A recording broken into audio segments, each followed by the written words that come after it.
Dans ce tutoriel, je vais vous présenter la bibliothèque numérique des éditions législatives ELNET. C'est une base de données juridique en droit français et européen. Pour y accéder, il suffit de chercher ELNET dans la liste des ressources en ligne depuis le site des bibliothèques de Rennes.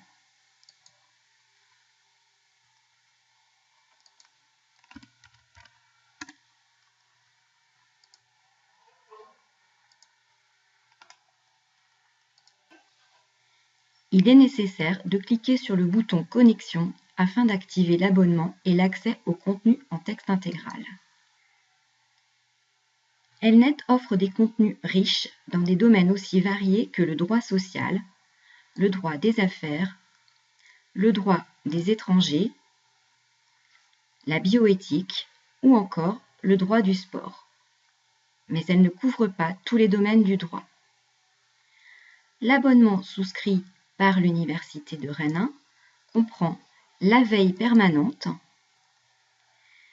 c'est-à-dire des informations d'actualité, et les dictionnaires permanents qui font l'originalité de cette base. En revanche, l'abonnement ne comprend ni les guides, ni les modèles et outils. Alors, qu'appelle-t-on un dictionnaire permanent? Il s'agit d'un outil de référence dans un domaine du droit, outil qui fait l'objet de mises à jour très régulières en fonction des évolutions juridiques. C'est donc un outil très fiable puisque constamment actualisé. Je m'intéresse particulièrement au droit des affaires. La page d'accueil du dictionnaire permanent droit des affaires met en avant les mises à jour récentes.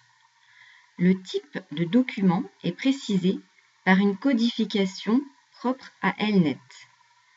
SP pour bulletin spécial, VP pour veille permanente, ETU pour étude ou encore JUR pour jurisprudence. Par le menu à gauche, on accède aux différents contenus du dictionnaire permanent, études,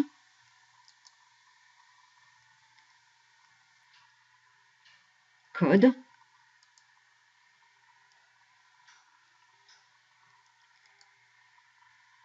jurisprudence, y compris des décisions très récentes.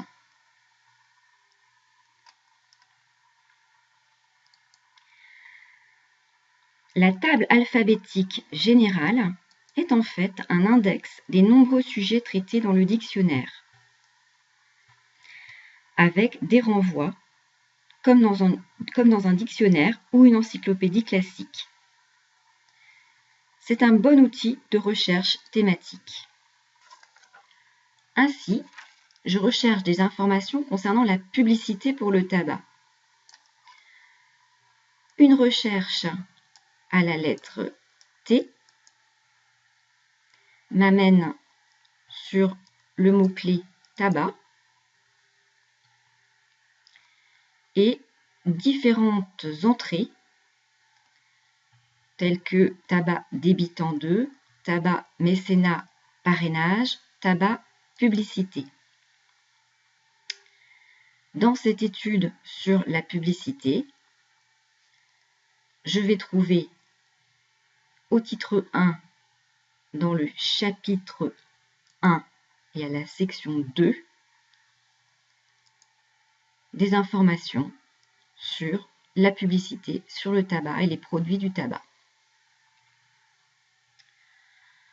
Pour faire des recherches dans ELNET, on peut aussi utiliser le module de recherche avancée. Pour cela, je reviens sur la page d'accueil et je clique sur le plus qui m'ouvre un formulaire dans lequel je vais pouvoir construire une requête avec différents mots-clés ainsi que des filtres sur la législation, la jurisprudence ou encore les conventions collectives. Par exemple, je cherche de la législation et de la jurisprudence récente concernant la cigarette électronique.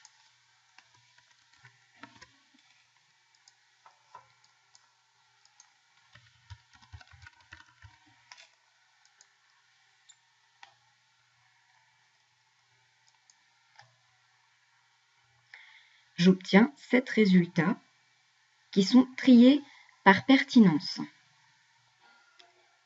Si les résultats ne sont pas concluants, je peux à tout moment relancer une recherche par mot-clé avec le bouton « Rechercher » en haut à droite.